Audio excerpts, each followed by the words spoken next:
দুদিনীয়া ভ্ৰমণসূচী আজি অসমলৈ প্ৰধানমন্ত্ৰী নৰেন্দ্ৰ মোদী বিয়লিৰ ভাগত যোৰহাট বিমানবন্দৰত উপস্থিত হ'ব প্ৰধানমন্ত্ৰীগৰাকী আজি নিশাটো কহৰা আৰক্ষী গেষ্ট হাউছত কটাব প্ৰধানমন্ত্ৰীয়ে আৰু কাইলৈ পুৱা 5 বজাত 2 ঘণ্টাৰ বাবে কাজিৰঙা ৰাষ্ট্ৰীয় উদ্যান পৰিদৰ্শন কৰিব প্ৰধানমন্ত্ৰীগৰাকীয়ে উপভোগ কৰিব জীপ সাফাৰী আৰু হাতী সাফাৰীও দিনৰ 1:30 বজাত হুলুঙাপাৰাত উন্মোচন কৰিব লাচিতৰ প্ৰতিমূৰ্তি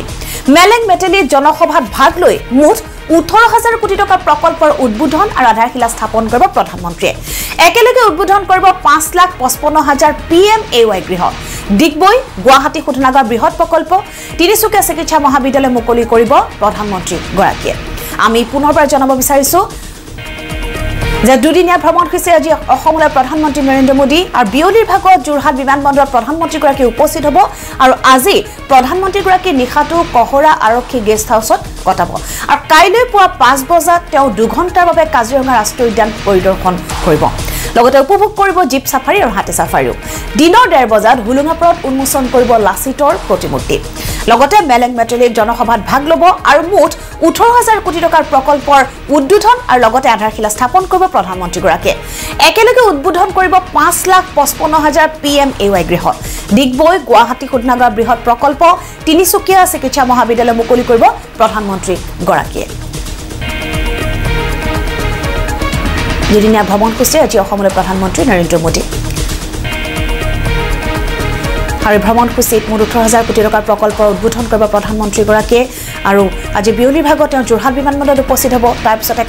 কাজিৰঙা অভিমুখে আহিব নিশাটো কটাব কহৰা আৰক্ষী গেষ্ট হাউছত আৰু কাইলৈ কাজিৰঙাৰ নৈসৰ্গিক পৰিৱেশ উপভোগ কৰিব প্ৰধানমন্ত্ৰীগৰাকীয়ে আৰু কাইলৈ পুৱা 5 বজাত 2 ঘণ্টাৰ বাবে কাজিৰঙা ৰাষ্ট্ৰীয় উদ্যানৰ নৈসৰ্গিক দৃশ্য উপভোগ কৰিব প্ৰধানমন্ত্ৰীগৰাকীয়ে লগতে প্ৰধানমন্ত্ৰীগৰাকীয়ে জীপ সাফাৰী হাতী সাফাৰীও কৰিব আৰু তাৰ পাছতে তেওঁ যাব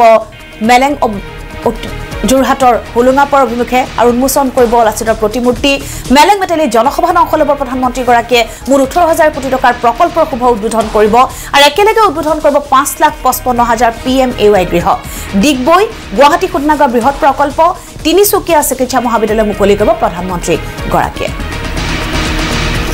আৰু যেহেতু আমি ইতিমধ্যে উল্লেখ কৰিছো যে প্ৰধানমন্ত্ৰীগৰাকী আজি যোৰহাটৰ বিমানবন্দৰত উপস্থিত হোৱাৰ পাছতে পুনে আহিব কাজিৰঙালৈ আৰু নিশাটো আজি কাজিৰঙাত কটাব আৰু কাজিৰঙাবাসী আসলে কিদৰে প্ৰধানমন্ত্ৰীগৰাকীক আদৰিবলৈ সাজু হৈছে আৰু স্বাভাৱিকতে প্ৰথমবাৰৰ বাবে এগৰাকী প্ৰধানমন্ত্ৰী আহিব গতিকে স্বাভাৱিকতে সকলো উৎফুল্লিত হৈ পৰিছে আমি কাজিৰঙাৰ পৰা পোনপটীয়া সম্প্ৰচাৰ যোগে আমি আপোনালোকক দেখুৱাম পৰিৱেশ আমাৰ কাজিৰঙাৰ সিনিয়ৰ ব্যুৰ চিফ ৰঞ্জিত ৰজক আমাৰ সৈতে আছে ৰঞ্জিত আপোনাৰ ওচৰলৈ আহিছো প্ৰথমবাৰৰ বাবে আহিব এগৰাকী প্ৰধানমন্ত্ৰী কাজিৰঙা উপভোগ কৰিবলৈ যেহেতু আহিব আৰু আজি বিয়লিৰ ভাগত তেওঁ কাজিৰঙালৈ আহিব আৰু নিশাটো কহৰা গেষ্ট হাউছত কটাব কাইলৈ জীপ সাফাৰী আৰু হাতী সাফাৰী কৰিব গতিকে কেনে ধৰণৰ আয়োজন দেখিবলৈ পোৱা গৈছে কেনে ধৰণৰ প্ৰস্তুতি হয় সংগমিত্ৰা আপুনি কোৱাৰ দৰে প্ৰস্তুতি এক তুংগত উঠিছে কিয়নো আজি এক ঐতিহাসিক দিন আজি 8 মাৰ্চ দিনটো ঐতিহাসিক দিন হ'ব কিয়নো প্ৰথমবাৰৰ বাবে এগৰাকী দেশৰ প্ৰধানমন্ত্ৰীয়ে কাজিৰঙাত নৈশ যাপন কৰিব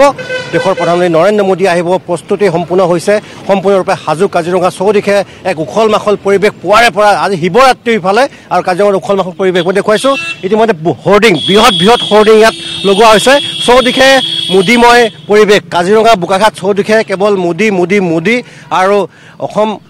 বিজেপি আৰু অসম গণ পৰিষদৰ পতাকা দেখা গৈছে ৰাস্তাৰ কাণে কাণে আৰু বেৰিকেড লগোৱা হৈছে আৰু বেৰিকেডৰ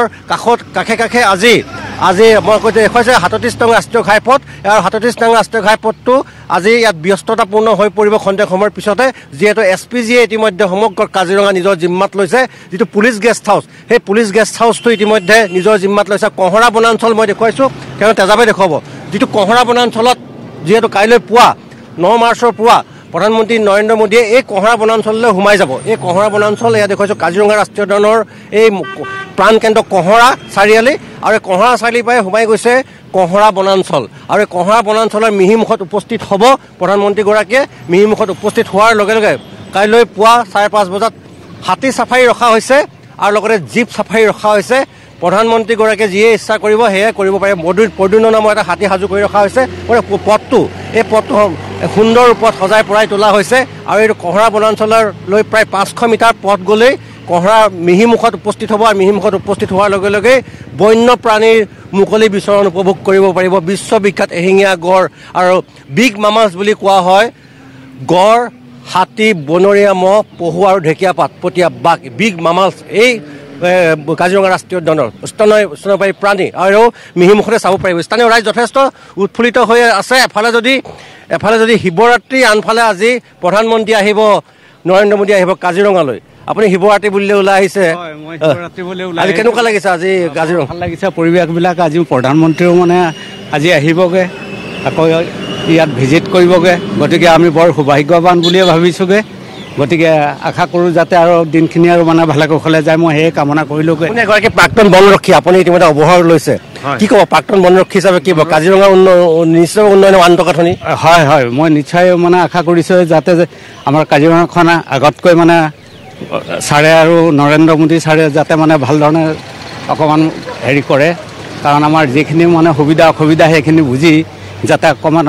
আমাৰ উন্নতি হয়, মই তাকে মানে কামনা কৰিলোগৈ। আপুনি হাতত বন্দুক লৈ ভিতৰত ডিউটি কৰিছে? বহুত কিছু আমি কৰিছিলোগৈ, আৰু এতিয়াও অৱশ্যে আমাৰ দিনতে অকণমান আজিকালি ডিউটিবিলাক অকণমান তাৰতম্য হৈছেগৈ। যিহেতু আমি আগতে জংঘলৰ মাজত মানে দণ্ডি ভাঙি কেনেকৈ ধৰণে গড় সংৰক্ষণ কৰি ৰাখিছিলোগৈ সেইখিনি আমি জানোগৈ, কিন্তু এতিয়া অকণমান কিছু তাৰতম্য হৈছেগৈ। গতিকে যাতে আৰু ভাললৈ যায় দিনকেইটা, মই তাকে কামনা কৰিলোগৈ। আৱেগিকো হৈছে, যথেষ্ট আৱেগিক হৈছে, দেখুৱাইছে এগৰাকী প্ৰাক্তন বনৰক্ষী কাজিৰঙা ৰাষ্ট্ৰীয় উদ্যান, আৰু তেওঁ ইতিমধ্যে আৱেগিক হৈ পৰিছে কাজিৰঙাবাসী ৰাইজ হিচাপে। এগৰাকী বনৰক্ষী আৰু তেওঁলোকৰ হিয়াৰ আমঠু কাজিৰঙাৰ এশিঙীয়া গড়, আৰু এইসকলে তেতিয়াৰ আজিৰ প্ৰায় 15 বছৰ পূৰ্বে তেওঁলোকে যেতিয়া ইয়াত ডিউটিত আছিল তেতিয়া তেওঁলোকে গড় সংৰক্ষণ যথেষ্ট কষ্টৰে কৰিছিল। তেতিয়াহে মই 40 বছৰ সম্পূৰ্ণ কৰিছোঁগৈ ইয়াত, সম্পূৰ্ণ 40 বছৰ মই চাকৰি কৰি মই ইয়াতে